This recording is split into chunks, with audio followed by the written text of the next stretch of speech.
Chez Rasseneur, après avoir mangé une soupe, Étienne, remonté dans l'étroite chambre qu'il allait occuper sous le toit, en face du Voreux, était tombé sur son lit, tout vêtu, assommé de fatigue. En 2 jours, il n'avait pas dormi 4 heures. Quand il s'éveilla, au crépuscule, il resta étourdi un instant, sans reconnaître le lieu où il se trouvait, et il éprouvait un tel malaise, une telle pesanteur de tête, qu'il se mit péniblement debout, avec l'idée de prendre l'air, avant de dîner et de se coucher pour la nuit. Dehors, le temps était de plus en plus doux, le ciel de suie se cuivrait, chargé d'une de ces longues pluies du nord, dont on sentait l'approche dans la tiédeur humide de l'air.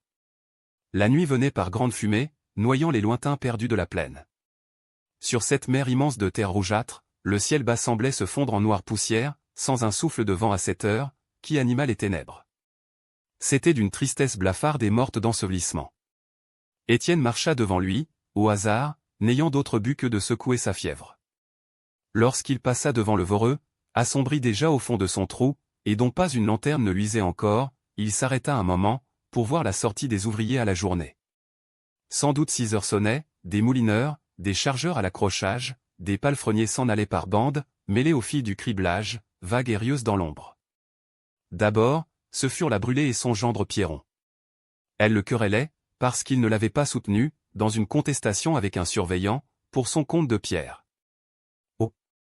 Sacré chiffre, va! S'il est permis d'être un homme et de s'aplatir comme ça devant un de ces salauds qui nous mangent. Pierron la suivait paisiblement, sans répondre. Il finit par dire, fallait peut-être sauter sur le chef. Merci. Pour avoir des ennuis. Tant le derrière, alors. Cria-t-elle. Ah. Nom de Dieu. Si ma fille m'avait écouté. Ça ne suffit donc pas qu'il m'ait tué le père, tu voudrais peut-être que je dise merci. Non, vois-tu, j'aurai leur peau. Les voix se perdirent, Étienne la regarda disparaître, avec son nez d'aigle, ses cheveux blancs envolés, ses longs bras maigres qui gesticulaient furieusement. Mais, derrière lui, la conversation de 2 jeunes gens lui fit prêter l'oreille. Il avait reconnu Zacharie, qui attendait là, et que son ami Mouquet venait d'aborder. « Arrives-tu » demanda celui-ci. « Nous mangeons une tartine, puis nous filons au volcan. Tout à l'heure, j'ai affaire. »« Quoi donc ?» Le moulineur se tourna et aperçut Philomène qui sortait du criblage. Il crut comprendre. « Ah. Bon, c'est ça. Alors, je pars devant. »« Oui, je te rattraperai. » Mouquet, en s'en allant, se rencontra avec son père, le vieux Mouque, qui sortait aussi du Voreux, et les 2 hommes se dirent simplement bonsoir, le fils prit la grande route, tandis que le père filait le long du canal. Déjà, Zacharie poussait Philomène dans ce même chemin écarté, malgré sa résistance. Elle était pressée, une autre fois, et ils se disputaient tous deux, en vieux ménage. Ça n'avait rien de drôle, de ne se voir que dehors, surtout l'hiver, lorsque la terre est mouillée et qu'on n'a pas les blés pour se coucher dedans. Mais non, ce n'est pas ça, murmura-t-il impatienté. J'ai à te dire une chose. Il la tenait à la taille, il l'emmenait doucement. Puis, lorsqu'ils furent dans l'ombre du terri, il voulut savoir si elle avait de l'argent. Pourquoi faire, demanda-t-elle. Lui, alors, s'embrouilla, parla d'une dette de 2 francs qui allait désespérer sa famille. Tais-toi donc. J'ai vu Mouquet, tu vas encore au volcan, où il y a ces sales femmes de chanteuses. Il se défendit, tapa sur sa poitrine, donna sa parole d'honneur. Puis, comme elle haussait les épaules, il dit brusquement, viens avec nous, si ça t'amuse. Tu vois que tu ne me déranges pas. Pour ce que j'en veux faire, des chanteuses. Viens-tu ? Et le petit, répondit-elle. Est-ce qu'on peut remuer, avec un enfant qui crie toujours ? Laisse-moi rentrer, je parie qu'ils ne s'entendent plus, à la maison. Mais il la retint, il la supplia. Voyons, c'était pour ne pas avoir l'air bête devant Mouquet, auquel il avait promis. Un homme ne pouvait pas, tous les soirs, se coucher comme les poules. Vaincue, elle avait retroussé une basque de son caraco, elle coupait de l'ongle le fil et tirait des pièces de 10 sous d'un coin de la bordure. De crainte d'être volée par sa mère, elle cachait là le gain des heures qu'elle faisait en plus, à la fosse. J'en ai 5, tu vois, dit-elle. Je veux bien t'en donner 3. Seulement, il faut me jurer que tu vas décider ta mère à nous marier. En voilà assez, de cette vie en l'air. Avec ça, maman me reproche toutes les bouchées que je mange. Jure, jure d'abord. Elle parlait de sa voix molle de grande fille maladive, sans passion, simplement lasse de son existence. Lui, jura, cria que c'était une chose promise, sacrée, puis, lorsqu'il tint les 3 pièces, il la baisa, la chatouilla, la fit rire, et il aurait poussé les choses jusqu'au bout, dans ce coin du terri qui était la chambre d'hiver de leur vieux ménage, si elle n'avait répété que non, que ça ne lui causerait aucun plaisir. Elle retourna au coron toute seule, pendant qu'il coupait à travers champs, pour rejoindre son camarade. Étienne, machinalement, les avait suivis de loin, sans comprendre, croyant à un simple rendez-vous. Les filles étaient précoces, aux fosses, et il se rappelait les ouvrières de l'île, qui l'attendaient derrière les fabriques, ces bandes de filles gâtées des 14 ans, dans les abandons de la misère. Mais une autre rencontre le surprit davantage. Il s'arrêta. C'était, en bas du terri, dans un creux où de grosses pierres avaient glissé, le petit Jeanlin qui rabrouait violemment Lydie et Bébert, assis l'une à sa droite, l'autre à sa gauche. Vous dites? Je vais ajouter une gifle pour chacun, moi, si vous réclamez. Qui est-ce qui a eu l'idée, voyons? En effet, Jeanlin avait eu une idée.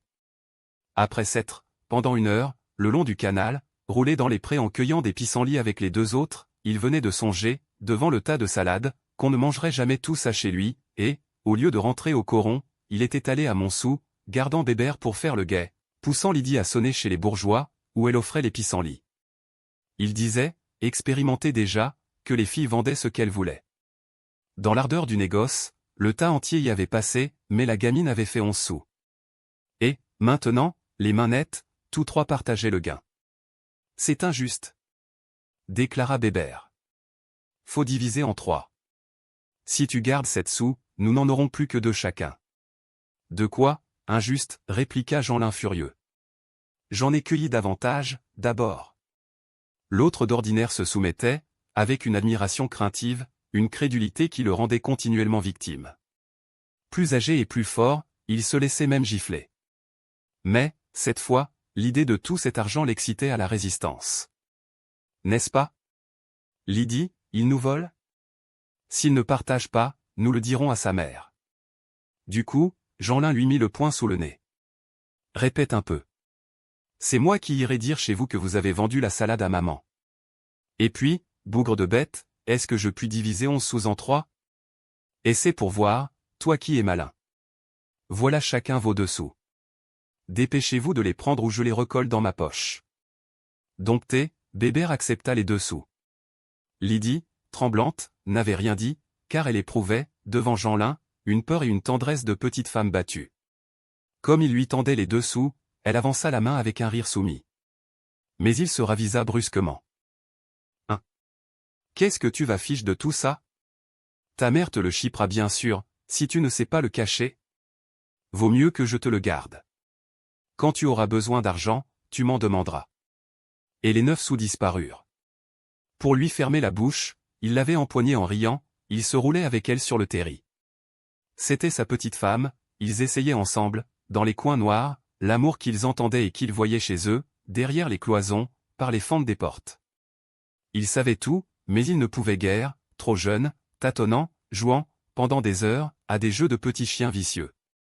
Lui appelait ça, faire papa et maman, et, quand il l'emmenait, elle galopait, elle se laissait prendre avec le tremblement délicieux de l'instinct, souvent fâchée, mais cédant toujours dans l'attente de quelque chose qui ne venait point. Comme Bébert n'était pas admis à ces parties-là, et qu'il recevait une bourrade, dès qu'il voulait tâter de Lydie, il restait gêné, travaillé de colère et de malaise, quand les 2 autres s'amusaient, ce dont il ne se gênait nullement en sa présence. Aussi n'avait-il qu'une idée, les effrayer, les déranger, en leur criant qu'on les voyait. C'est foutu, voilà un homme qui regarde. Cette fois, il ne mentait pas, c'était Étienne qui se décidait à continuer son chemin. Les enfants bondirent, se sauvèrent, et il passa, tournant le terri, suivant le canal, amusé de la belle peur de ces polissons. Sans doute, c'était trop tôt à leur âge, mais quoi? Ils en voyaient tant, ils en entendaient de si raides, qu'il aurait fallu les attacher, pour les tenir. Au fond cependant, Étienne devenait triste. 100 pas plus loin, il tomba encore sur des couples. Il arrivait à Réquillart, et là, autour de la vieille fosse en ruine, toutes les filles de Montsou rôdaient avec leurs amoureux. C'était le rendez-vous commun, le coin écarté et désert, où les herscheuses venaient faire leur premier enfant, quand elles n'osaient se risquer sur le carin. Les palissades rompues ouvraient à chacun l'ancien carreau, changé en un terrain vague, obstrué par les débris de 2 hangars qui s'étaient écroulés, et par les carcasses des grands chevalets restés debout. Des berlines hors d'usage traînaient, d'anciens bois à moitié pourris entassaient des meules, tandis qu'une végétation drue reconquérait ce coin de terre, s'étalait en herbe épaisse, jaillissait en jeunes arbres déjà forts. Aussi chaque fille s'y trouvait-elle chez elle, il y avait des trous perdus pour toutes, les galants les culbutaient sur les poutres, derrière les bois, dans les berlines. On se logeait quand même, coude à coude, sans s'occuper des voisins. Et il semblait que ce fût, autour de la machine éteinte, près de ce puits las de dégorger de la houille, une revanche de la création, le libre amour qui, sous le coup de fouet de l'instinct, plantait des enfants dans les ventres de ses filles, à peine femmes. Pourtant, un gardien habitait là, le vieux Mouque, auquel la compagnie abandonnait, presque sous le beffroi détruit, 2 pièces, que la chute attendue des dernières charpentes menaçait d'un continuel écrasement. Il avait même dû étayer une partie du plafond, et il y vivait très bien, en famille, lui et Mouquet dans une chambre, la Mouquette dans l'autre. Comme les fenêtres n'avaient plus une seule vitre, il s'était décidé à les boucher en clouant des planches, on ne voyait pas clair, mais il faisait chaud. Du reste, ce gardien ne gardait rien, allait soigner ses chevaux au Voreux, ne s'occupait jamais des ruines de Réquillart, dont on conservait seulement le puits pour servir de cheminée à un foyer, qui aérait la fosse voisine. Et c'était ainsi que le père Mouque achevait de vieillir, au milieu des amours. Dès 10 ans, la Mouquette avait fait la culbute dans tous les coins des décombres, non en galopine effarouchée et encore verte comme Lydie, mais en fille déjà grasse, bonne pour des garçons barbus. Le père n'avait rien à dire, car elle se montrait respectueuse, jamais elle n'introduisait un galant chez lui. Puis, il était habitué à ces accidents-là. Quand il se rendait au Voreux ou qu'il en revenait, chaque fois qu'il sortait de son trou, il ne pouvait risquer un pied, sans le mettre sur un couple, dans l'herbe, et c'était pis, s'il voulait ramasser du bois pour sa soupe, ou chercher des glétrons pour son lapin, à l'autre bout du clos, alors, il voyait se lever, un à un, l'aîné gourmand de toutes les filles de Montsou, tandis qu'il devait se méfier de ne pas buter contre les jambes, tendues au ras des sentiers.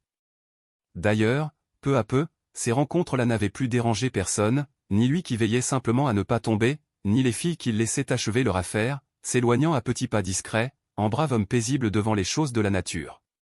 Seulement, de même qu'elle le connaissait à cette heure, lui avait également fini par les connaître, ainsi que l'on connaît les pipolissonnes qui se débauchent dans les poiriers des jardins. Ah! Cette jeunesse, comme elle en prenait, comme elle se bourrait. Parfois, il hochait le menton avec des regrets silencieux, en se détournant des gaillardes bruyantes, soufflant trop haut, au fond des ténèbres. Une seule chose lui causait de l'humeur, 2 amoureux avaient pris la mauvaise habitude de s'embrasser contre le mur de sa chambre. Ce n'était pas que ça l'empêcha de dormir, mais il poussait si fort, qu'à la longue il dégradait le mur. Chaque soir, le vieux Mouque recevait la visite de son ami, le père Bonnemort, qui, régulièrement, avant son dîner, faisait la même promenade. Les 2 anciens ne se parlaient guère, échangeaient à peine 10 paroles, pendant la demi-heure qu'ils passaient ensemble. Mais cela les égayait, d'être ainsi, de songer à de vieilles choses, qu'ils remâchaient en commun, sans avoir besoin d'en causer. À Réquillart, ils s'asseyaient sur une poutre, côte à côte, lâchaient un mot, puis partaient pour leur rêvasserie, le nez vers la terre. Sans doute, ils redevenaient jeunes. Autour d'eux, des galants troussaient leurs amoureuses, des baisers et des rires chuchotaient, une odeur chaude de filles montait, dans la fraîcheur des herbes écrasées. C'était déjà derrière la fosse, 43 ans plus tôt, que le père Bonnemort avait pris sa femme, une herscheuse si chétive, qu'il la posait sur une berline, pour l'embrasser à l'aise. Ah! Il y avait beau temps.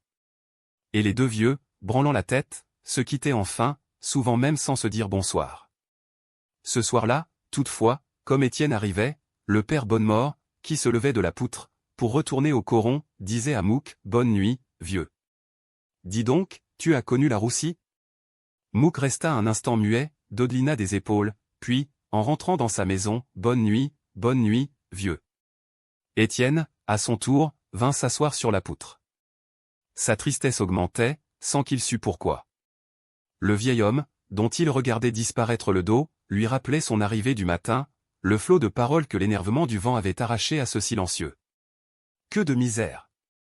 Et toutes ces filles, éreintées de fatigue, qui étaient encore assez bêtes, le soir, pour fabriquer des petits, de la chair à travail et à souffrance. Jamais ça ne finirait, si elles s'emplissaient toujours de meurtre de faim. Est-ce qu'elles n'auraient pas dû plutôt se boucher le ventre, serrer les cuisses, ainsi qu'à l'approche du malheur? Peut-être ne remuait-il confusément ses idées moroses que dans l'ennui d'être seul, lorsque les autres, à cette heure, s'en allaient deux à deux prendre du plaisir. Le temps mou l'étouffait un peu, des gouttes de pluie, rares encore, tombaient sur ses mains fiévreuses. Oui, tout y passait, c'était plus fort que la raison. Justement, comme Étienne restait assis, immobile dans l'ombre, un couple qui descendait de Montsou le frôla sans le voir, en s'engageant dans le terrain vague de Réquillart. La fille, une pucelle bien sûre, se débattait, résistait, avec des supplications basses, chuchotées, tandis que le garçon, muet, la poussait quand même vers les ténèbres d'un coin de hangar, demeuré debout, sous lequel d'anciens cordages moisis s'entassaient. C'était Catherine et le grand Chaval. Mais Étienne ne les avait pas reconnus au passage, et il les suivait des yeux, il guettait la fin de l'histoire, pris d'une sensualité, qui changeait le cours de ses réflexions. Pourquoi serait-il intervenu? Lorsque les filles disent non, c'est qu'elles aiment à être bourrées d'abord. En quittant le coron des 240, Catherine était allée à Montsou par le pavé. Depuis l'âge de 10 ans, depuis qu'elle gagnait sa vie à la fosse, elle courait ainsi le pays toute seule, dans la complète liberté des familles de houilleurs, et, si aucun homme ne l'avait eue, à 15 ans, c'était grâce à l'éveil tardif de sa puberté, dont elle attendait encore la crise. Quand elle fut devant les chantiers de la compagnie, elle traversa la rue et entra chez une blanchisseuse, où elle était certaine de trouver la Mouquette, car celle-ci vivait là, avec des femmes qui se payaient des tournées de café, du matin au soir. Mais elle eut un chagrin, la Mouquette, précisément, avait régalé à son tour, si bien qu'elle ne put lui prêter les 10 sous promis. Pour la consoler, on lui offrit vainement un verre de café tout chaud. Elle ne voulut même pas que sa camarade empruntât à une autre femme. Une pensée d'économie lui était venue, une sorte de crainte superstitieuse, la certitude que, si elle l'achetait maintenant, ce ruban lui porterait malheur. Elle se hâta de reprendre le chemin du coron, et elle était aux dernières maisons de Montsou, lorsqu'un homme, sur la porte de l'estaminet Piquette, l'appela. « Et Catherine, où cours-tu si vite ?» C'était le grand Chaval. Elle fut contrariée, non qu'il lui déplut, mais parce qu'elle n'était pas en train de rire. « Entre donc boire quelque chose. Un petit verre de doux, veux-tu » Gentiment, elle refusa, la nuit allait tomber, on l'attendait chez elle. Lui, s'était avancé, la suppliait à voix basse, au milieu de la rue. Son idée, depuis longtemps, était de la décider à monter dans la chambre qu'il occupait au premier étage de l'estaminet Piquette, une belle chambre qui avait un grand lit, pour un ménage. Il lui faisait donc peur, qu'elle refusait toujours. Elle, bonne fille, riait, disait qu'elle montrait la semaine où les enfants ne poussent pas.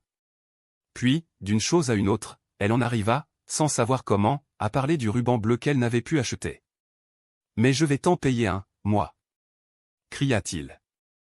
Elle rougit, sentant qu'elle ferait bien de refuser encore, travaillait au fond du gros désir d'avoir son ruban. L'idée d'un emprunt lui revint, elle finit par accepter, à la condition qu'elle lui rendrait ce qu'il dépenserait pour elle. Cela les fit plaisanter de nouveau, il fut convenu que, si elle ne couchait pas avec lui, elle lui rendrait l'argent. Mais il y eut une autre difficulté, quand il parla d'aller chez Maigrat. Non, pas chez Maigrat, maman me l'a défendu. Laisse donc, est-ce qu'on a besoin de dire où l'on va? C'est lui qui tient les plus beaux rubans de Montsou.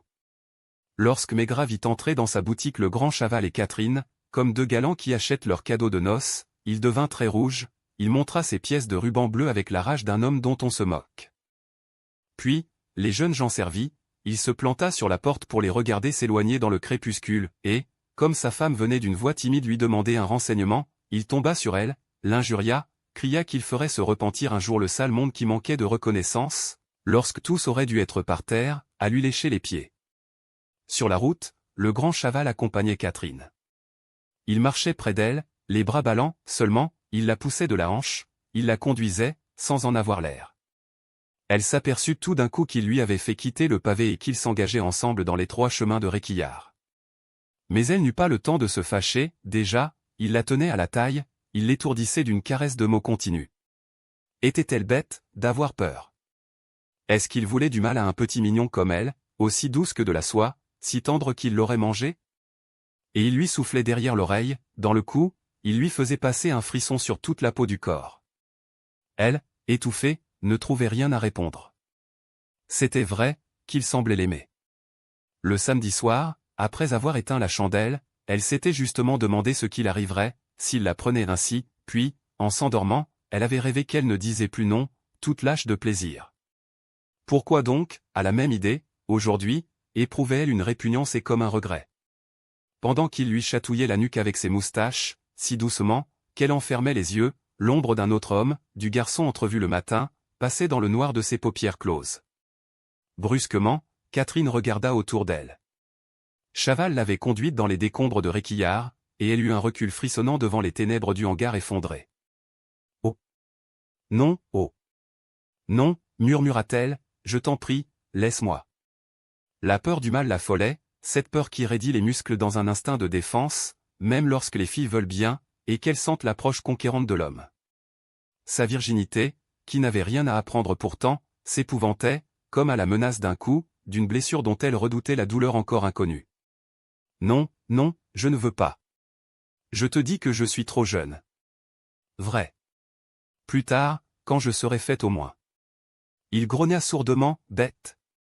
Rien à craindre alors. Qu'est-ce que ça te fiche? Mais il ne parla pas davantage.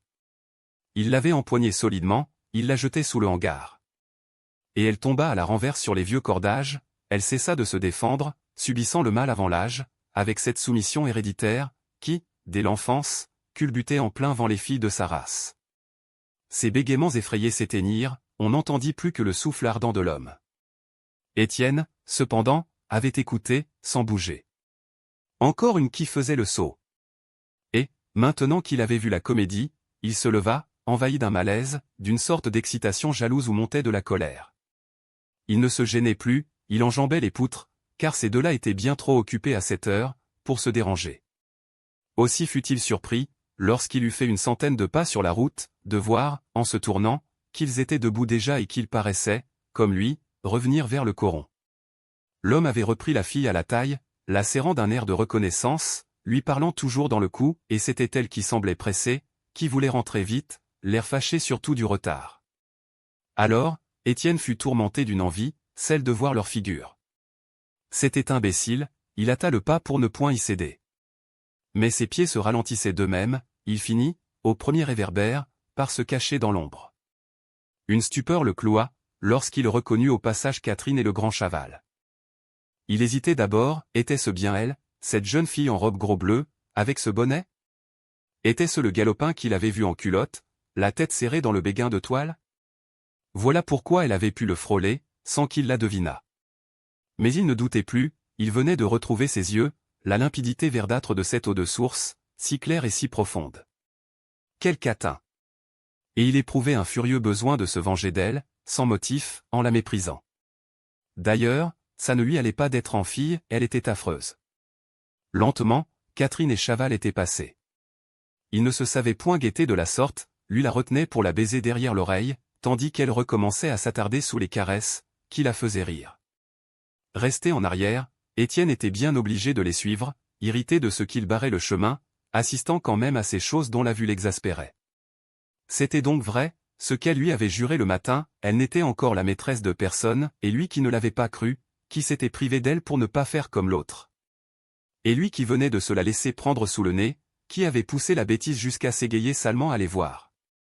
Cela le rendait fou, il serrait les poings, il aurait mangé cet homme, dans un de ses besoins de tuer où il voyait rouge. Pendant une demi-heure, la promenade dura. Lorsque Chaval et Catherine approchèrent du Voreux, ils ralentirent encore leur marche, ils s'arrêtèrent 2 fois au bord du canal, 3 fois le long du terri, très gai maintenant, s'amusant à de petits jeux tendres. Étienne devait s'arrêter lui aussi, faire les mêmes stations, de peur d'être aperçu. Il s'efforçait de n'avoir plus qu'un regret brutal, ça lui apprendrait à ménager les filles, par bonne éducation. Puis, après le Voreux, libre enfin d'aller dîner chez Rasseneur, il continua de les suivre, il les accompagna au coron, demeura là, debout dans l'ombre, pendant un quart d'heure, à attendre que Chaval laissa Catherine rentrer chez elle. Et, lorsqu'il fut bien sûr qu'ils n'étaient plus ensemble, il marcha de nouveau, il poussa très loin sur la route de Marchienne, piétinant, ne songeant à rien, trop étouffé et trop triste pour s'enfermer dans une chambre. 1 heure plus tard seulement, vers 9 heures, Étienne retraversa le coron, en se disant qu'il fallait manger et se coucher, s'il voulait être debout le matin, à 4 heures. Le village dormait déjà, tout noir dans la nuit. Pas une lueur ne glissait des persiennes closes, les longues façades s'alignaient, avec le sommeil pesant des casernes qui ronflent. Seul, un chat se sauva au travers des jardins vides. C'était la fin de la journée, l'écrasement des travailleurs tombant de la table au lit, assommés de fatigue et de nourriture. Chez Rasseneur, dans la salle éclairée, un machineur et 2 ouvriers du jour buvaient des chopes. Mais, avant de rentrer, Étienne s'arrêta, jeta un dernier regard aux ténèbres. Il retrouvait la même immensité noire que le matin, lorsqu'il était arrivé par le grand vent. Devant lui, le Voreux s'accroupissait de son air de bête mauvaise, vague, piqué de quelques lueurs de lanterne. Les 3 brasiers du terri brûlaient en l'air, pareils à des lunes sanglantes, détachant par instants les silhouettes démesurées du père Bonnemort et de son cheval jaune. Et, au-delà, dans la plaine rase, l'ombre avait tout submergé, Montsou, Marchienne, la forêt de Vandame, la vaste mer de betteraves et de blé, où ne luisaient plus, comme des phares lointains, que les feux bleus des hauts fourneaux et les feux rouges des fours à coke. Peu à peu, la nuit se noyait, la pluie tombait maintenant, lente, continue, abîmant ce néant au fond de son ruissellement monotone, tandis qu'une seule voix s'entendait encore, la respiration grosse et lente de la machine d'épuisement, qui jour et nuit soufflait.